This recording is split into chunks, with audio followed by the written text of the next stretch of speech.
ਕਲਾਮ ਰਾਂਝਾ। ਰਾਂਝੇ ਆਖਿਆ ਸਿਆਲ ਗਲ ਗਏ ਸਾਰੇ, ਅਤੇ ਹੀਰ ਵੀ ਛੱਡ ਈਮਾਨ ਚੱਲੀ।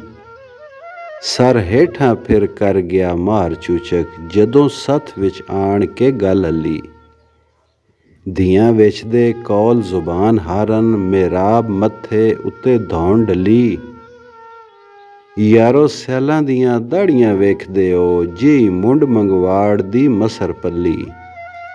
ਵਿੱਚੋਂ ਖੋਟੇ ਤੇ ਬਾਹਰੋਂ ਸਾਫ਼ ਦਿਸਣ, ਗੱਲਾਂ ਕਰਨ ਤੇ ਜਾਣੀਏ ਕਰਮ ਬੱਲੀ। ਵਾਰਿਸ ਸ਼ਾਹ ਮੀਆਂ ਸੋਹਣੀ ਛੋਕਰੀ ਨੂੰ, ਗਲ ਵਿੱਚ ਚਾਹ ਪਾਉਂਦੇ ਹੈਨ ਟੱਲੀ। ਪੈਂਚਾਂ ਪਿੰਡ ਦਿਆਂ ਸੱਚ ਥੀ ਤਰਕ ਕੀਤੀ, ਕਾਜ਼ੀ ਰਿਸ਼ਵਤਾਂ ਮਾਰ ਕੇ ਖੋਰ ਕੀਤੇ।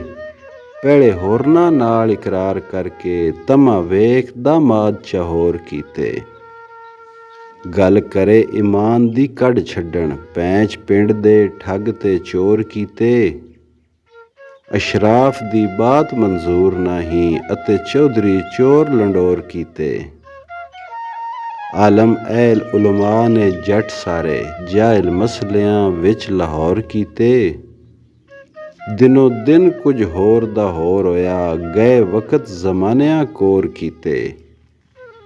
ਤਦੋਂ ਫੌਜ ਈਮਾਨ ਦੀ ਨਸ ਚੱਲੀ, ਜਦੋਂ ਹਿਰਸ ਤੇ ਤਮਾ ਨੇ ਜ਼ੋਰ ਕੀਤੇ। ਕਾਂ ਬਾਗ ਦੇ ਵਿੱਚ ਕਲੋਲ ਕਰਦੇ, ਕੂੜਾ ਫੋਲਣੇ ਦੇ ਉੱਤੇ ਮੋਰ ਕੀਤੇ। ਜ਼ੋਰ ਆਵਰੀ ਵਿਆਹ ਕੇ ਲੈ ਗਏ ਖੇੜੇ, ਅਸਾਂ ਰੋ ਬਤੇੜੇ ਸ਼ੋਰ ਕੀਤੇ। ਵਾਰਿਸ ਸ਼ਾਹ ਜੋ ਅਹਿਲ ਈਮਾਨ ਆਹੇ, ਤਿੰਨਾਂ ਜਾ ਡੇਰੇ ਵਿੱਚ ਗੌਰ ਕੀਤੇ। ਕਲਾਮ ਹੀਰ। ਹੀਰ ਆਖਦੀ ਏ ਜਹਾਨ ਸਾਰਾ, ਤੁਖਮ ਦਗੇ ਫਰੇਬ ਦਾ ਬੋ ਰਿਹਾ। ਕਹਿਣ ਹੋਰ ਤੇ ਹੋਰ ਕਮਾਉਂਦੇ ਨੇ, ਦਗਾ ਦੁਨੀਆ ਦੇ ਵਿੱਚ ਖਲੋ ਰਿਹਾ। ਦਗੇਦਾਰ ਚਾ ਚੋਰਾਂ ਨੂੰ ਕਰਨ ਸੱਚੇ, ਹੱਕਦਾਰ ਹੈ ਅੰਤ ਨੂੰ ਰੋ ਰਿਹਾ। ਸਿਆਲਾਂ ਸੱਚ ਦੇ ਖੇਤ ਨਾ ਆਬ ਦਿੱਤਾ, ਰਾਂਝਾ ਹੱਕ ਦੀ ਜੋਗ ਨੂੰ ਜੋ ਰਿਹਾ। ਨੇਰੇ ਸੱਚ ਥੀ ਖਲਕ ਨੇ ਤਰਕ ਕੀਤੀ, ਕੂੜ ਸੱਚ ਦੇ ਨਾਲ ਸਮੋ ਰਿਹਾ। ਵਿੱਚ ਮਜਲਸਾਂ ਕੂੜ ਦੀ ਫੌਜ ਦਾਣੀ, ਸਭਾ ਕੂੜ ਦੇ ਚੱਕ ਨੂੰ ਜੋ ਰਿਹਾ। ਔੜਕ ਵੇਖ ਕੇ ਦਮ ਵਿਆਇਆ ਜੇ, ਰਾਂਝਾ ਮੇਲ ਮੁਸ਼ੈਦੇ ਢੋ ਰਿਹਾ। ਵਾਰਿਸ ਸ਼ਾਹ ਕੀ ਫਾਇਦਾ ਝੂਰਨੇ ਦਾ, ਜੋ ਕੁਝ ਹੋਵਣਾ ਸੀ ਸੋਈ ਹੋ ਰਿਹਾ। ਕਲਾਮ ਰਾਂਝਾ। ਯਾਰੋ ਠੱਗ ਸਿਆਲ ਤਹਿਕੀਕ ਜਾਣੋ, ਧੀਆਂ ਠੱਗੀਆਂ ਦਗੇ ਸਿਖਾਉਂਦੇ ਨੇ। ਪੁੱਤ ਵੇਖ ਸਿਰਦਾਰਾਂ ਦੇ ਮੋਹ ਲੈਂਦੇ, ਉਹਨੂੰ ਮੱਝੀ ਦਾ ਚਾਕ ਬਣਾਉਂਦੇ ਨੇ।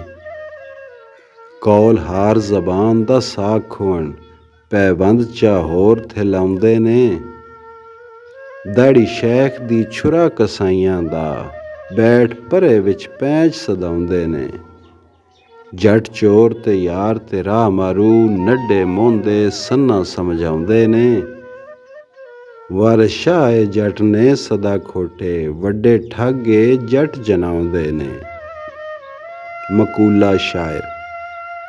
ਡੋਗਰ ਜੱਟ ਈਮਾਨ ਨੂੰ ਵੇਚ ਖਾਂਦੇ, ਧੀਆਂ ਮਾਰਦੇ ਤੇ ਪਾੜੇ ਪਾਉਂਦੇ ਨੇ।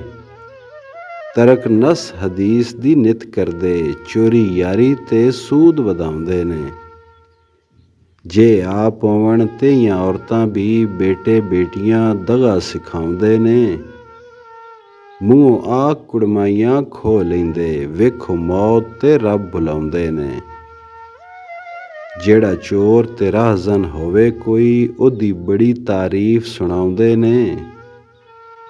ਜਿਹੜਾ ਪੜ੍ਹੇ ਨਿਮਾਜ਼ ਹਲਾਲ ਖਾਵੇ, ਉਹਨੂੰ ਮੁੱਤਕੀ ਦਾ ਮਿਹਣਾ ਲਾਉਂਦੇ ਨੇ।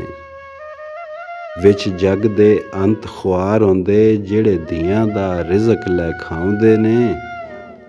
ਵਾਰਿਸ ਸ਼ਾਹ ਮੀਆਂ ਦੋ ਦੋ ਖਸਮ ਦਿੰਦੇ, ਨਾਲ ਬੇਟੀਆਂ ਵੈਰ ਕਮਾਉਂਦੇ ਨੇ।